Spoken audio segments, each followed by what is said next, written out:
I just got finished watching the Ronda Rousey documentary on Netflix, and I thought it was awesome. I'd actually seen it seen it appear on Netflix before, but had never tuned in and actually saw Joanna Jędrzejczyk, who is a current UFC fighter and I believe a six-time Muay Thai world champ, posted on her story saying, just watched the Ronda Rousey documentary. It was awesome, check it out. So about a week later, now here I am checking it out, and I thought it was awesome. I thought the backstory was awesome. If you haven't seen it yet, check it out.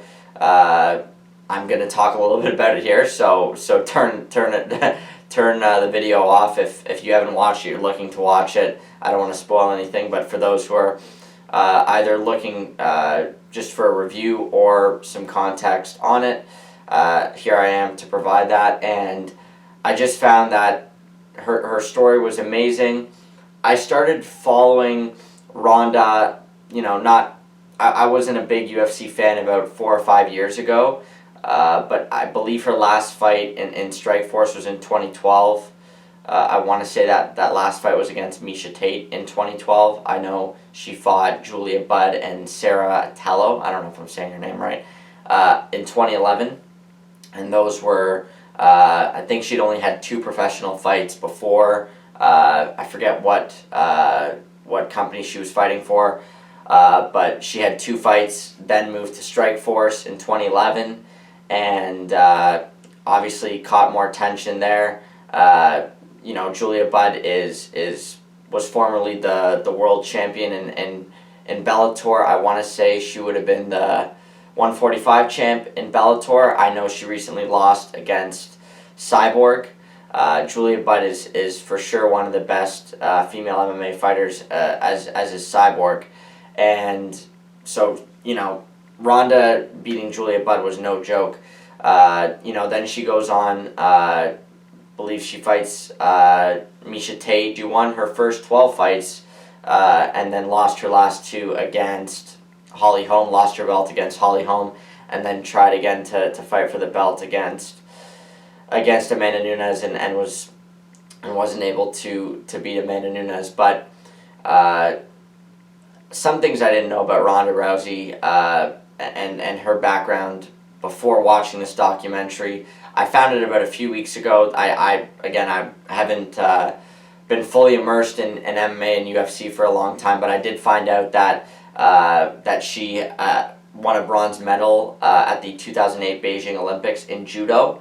And from what I've been hearing in terms of reaction, in terms of Uncle Chael has mentioned it a few times, is judo kind of being one of the hardest sports to win a medal in terms of if you're comparing that to wrestling or even boxing at the Olympics. I've heard that judo is very difficult to medal in, and she was able to accomplish this in 2008 with a bronze medal.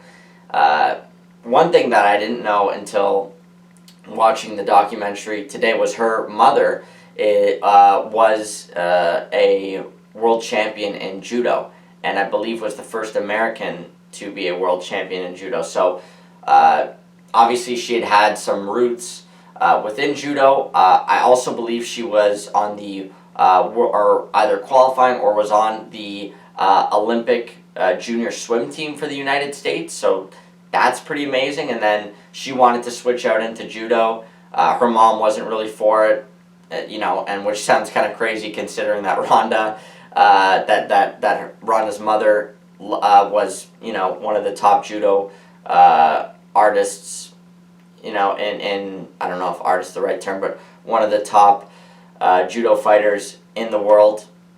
And, Ronda learns judo, learns the armbar technique from her mother, and kind of makes this the brand. I want to say at least 9 of her fights ended with an armbar. I know that she had 2 knockouts in the UFC. One was to Betch Correa. I'm gonna absolutely obliterate her name there. But I found that fight particularly interesting. I want to say that was somewhere around 2015, 2016. And Ronda ended up, kind of moving through a lot of fighters in the UFC, performing at a very high level. And I believe she had all of her fights in the UFC had come via the armbar, and with one being a knockout, she goes and fights Betch Correia. Betch Correia, says something makes a reference to Ronda's father, who got in an accident and was had multiple back surgeries, and I guess he was battling. Not I guess, he was clearly battling, depression, which I think if anybody had trouble walking and took a severe injury to their back, I would be depressed in that case. And unfortunately, in the documentary, Ronda talks about the passing of her father when she was 8 years old, and his suicide, which is a very sad thing, obviously.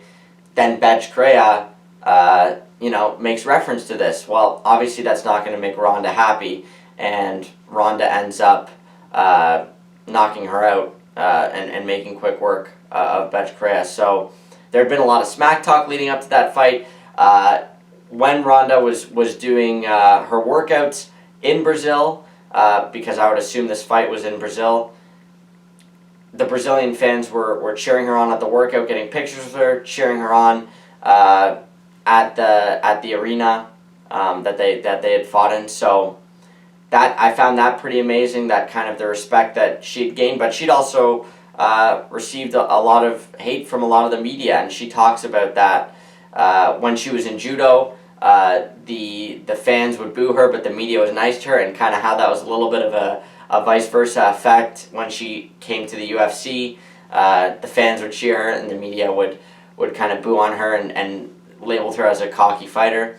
So, I mean, she's obviously done an outstanding job in the UFC, and regardless of her last two fights, I don't know what was going on. I know she was acting in a lot of movies, and I believe the first time she fought Miesha Tate in the UFC, she had just finished Expendables, and she had been kind of, I believe, a little bit overweight. She'd been running a little bit. Her coach from Glendale Fight Club was telling in the documentary, and 45 days out, she comes back. She's ready to get in her fight camp, and her boxing coach said it wasn't looking too good leading up to that fight in terms of where she was standing, and physique and her shape.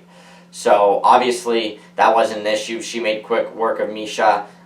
She'd obviously armbarred Miesha in Strikeforce, and Strikeforce, I believe, ceased operations in 2013, and then in 2014 reopened or started a new brand under Bellator, which I believe Scott Coker had been running both Strikeforce before, and now is obviously running Bellator, similar to those who don't follow MMA too closely, in a similar role to how Dana White runs the UFC. So, she made quick work of Miesha in Strikeforce with the armbar, did it again in the UFC. So I found that quite interesting. Obviously, Ronda was a very elite athlete, and I don't want to say elite female athletes. I saw her talk a little bit about on one of these Google questions about how to make gender equality better in sport, and she said, instead of referring to this person as the male champion, this person as the female champion, instead of referring to the differences between a male's athletic ability or a female's athletic ability or strength or agility or whatever it may be, all just using that as examples, but whatever some people might label the differences, that there should not be gender involved. This is a UFC champion, so not a male champion or a female champion. So I found that quite interesting, and I actually tend to agree with her on that stance. And not only is she part of leading a more gender equal world, but she also does a lot of charity work and had done, I know she auctioned off some of her wraps after one of her fights to a school, and donated the proceeds to a school. So I found that like just a great story. I know she done some sessions in judo and training people for charity. So that's also great. And then, unfortunately, she loses those 2 fights in the UFC. I would argue that she's she's probably one of the biggest pioneers of UFC and MMA. She's she in her first fight in the UFC against Liz Carmouche, she ends up headlining that card. And Nate Diaz, I believe, was on that card too. I want to say that would have been also in the 2014-2015 range. So, she'd obviously broken a barrier through doing that, being the first champion and winning that fight. But, the first women's fight ever, it's headlining an event, which is amazing. And, from there on, she was not only taking over the MMA world, if she had not already, but taking over the sport world and frankly becoming one of the best athletes in the world. I don't think too many people would argue that. So it's amazing what she was able to accomplish. Now she, after I want to say her last fight in the UFC would have been around 2017, which was against Amanda Nunes. She then decides to move on from the UFC, and her mother talks a little bit about this in the documentary, that she probably wouldn't make that her UFC career something where she would be fighting for a long period of time, past 10 years. But she went to the WWE. Obviously that worked out pretty well for her, I guess. She had built her brand even more. And now, apparently what I've been reading recently is that she is now going to leave the WWE. So this kind of opens up a question of, is Ronda going to move on to other things? I know she had plans, if she hasn't already, of opening a gym. That could be something that she could be looking to do, or opening more gyms if she already has. So it'll be interesting. Will Dana White swoop in and say, we're going to make you a big-time offer here and bring you back? You have Conor McGregor, who's recently back in the mix after his boxing bout with Mayweather, and has recently fought Cowboy Cerrone in a victory. I think a lot of people would be interested, not only MMA fans, but sports fans, in seeing Ronda come back and do her thing in the UFC. Like I said, she's one of the best fighters that we've seen all time, and it'll be interesting if Dana can bring her back, and maybe we'll see a rematch with Amanda Nunes. Maybe we'll see a rematch with Holly Holm, because those are also 2 of the greatest fighters ever. And I think she might have a little bit of unfinished business. I don't think she wants to go out as necessarily somebody who lost her last 2 fights in the UFC. She's obviously better than that. But I think even though she doesn't want to go out like that, I think she could probably come to peace with that. But it's tough for any champion, for any fighter to do that. So it's kind of one of these kind of 50-50 scenarios. So we'll see what her next move is. I also just wanted to quickly note that one of her former training partners, Caro Parisian, hopefully I'm saying his name right, he is quite an interesting person. He's in the documentary as kind of one of Ronda's former training partners and friends. And if you're a big Nate Diaz fan and you like UFC, check out their clip on The Ultimate Fighter. They kind of butt heads. I know Caro is pretty accomplished. He's beat Matt Serra, beat Nate Diaz's brother Nick Diaz, fought George St. Pierre, fought some of the great fighters of all time. And Nate and him kind of have a little bit of a dispute on how Caro's treating him. So I found that kind of interesting. And one of Caro's, I guess, teammates, Manny, who is part of that team as well, kind of separates Nate and Caro. So if you have any interest in that, there should be clips on YouTube, so you can check that out. But ultimately, that I found that what Ronda was able to do is quite amazing, going from somebody in 2011 who was, I believe still at that time she was bartending.